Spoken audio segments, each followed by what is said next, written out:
১৩তম জাতীয় সংসদ নির্বাচন যতই ঘনিয়ে আসছে, বিএনপির মধ্যে মনোনয়নকে ঘিরে বিরোধ ততই তীব্র আকার ধারণ করছে।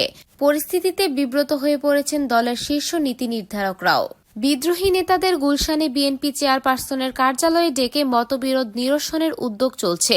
তবে সংশ্লিষ্ট আসনগুলোর সমস্যা দ্রুত সমাধান না হলে সামগ্রিক পরিস্থিতি আরও জটিল হয়ে উঠতে পারে বলে আশঙ্কা করেছেন তৃণমূল নেতাকর্মীরা। খোঁজ নিয়ে জানা গেছে, ঘোষিত ২৩৭টি আসনের অন্তত ৪০টি অভ্যন্তরীণ বিরোধ অব্যাহত রয়েছে।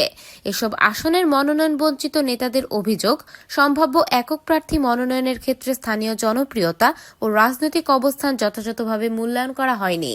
তাদের দাবি, জরিপ পরিচালনার সঙ্গে যুক্ত ব্যক্তিরা হাইকমান্ডকে ভুল বা অসম্পূর্ণ তথ্য সরবরাহ করে থাকতে পারেন, যার ফলেই বর্তমান অস্বস্তিকর পরিস্থিতি সৃষ্টি হয়েছে।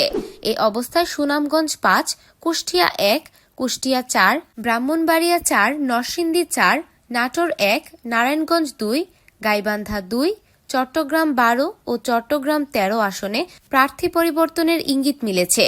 পাশাপাশি চট্টগ্রাম ৪, চট্টগ্রাম ১৬, সিলেট ৬, রংপুর ৩, সাতক্ষীরা ২ ও ৩, গাইবান্ধা ৪, ঠাকুরগাঁও ৩, চাঁপাইনবাবগঞ্জ ২, কুড়িগ্রাম ২, নোয়াখালী ৫, নীলফামারী ৪, দিনাজপুর হবিগঞ্জ ৪, জয়পুরহাট ১, ময়মনসিংহ ৯ ও ১১, মুন্সিগঞ্জ ২, কুমিল্লা ৫ ও ১০, রাজশাহী ৪ ও ৫, রাজবাড়ী ২, নওগাঁ ১ ও ৪, পাবনা ৪ এবং মৌলভীবাজার ২ সহ আরও কয়েকটি আসনে মনোনয়ন পরিবর্তনের দাবিতে আন্দোলন অব্যাহত রয়েছে।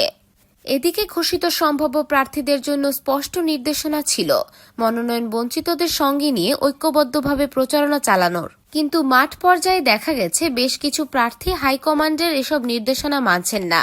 ক্ষোভ প্রকাশ করে মনোনয়ন বঞ্চিত কয়েকজন নেতা জানান, মনোনয়ন পাওয়ার পর সংশ্লিষ্ট আসনের কিছু প্রার্থী নিজেদের জয় নিশ্চিত ধরে নিয়ে আচরণে পরিবর্তন এনেছেন। তারা শুধু নিজেদের ঘনিষ্ঠ নেতাকর্মীদের সঙ্গে নিয়ে প্রচারণা চালাচ্ছেন। এমনকি কিছু এলাকায় মনোনয়ন বঞ্চিতদের সমর্থকদের উপর হামলা ও হয়রানির ঘটনাও ঘটছে।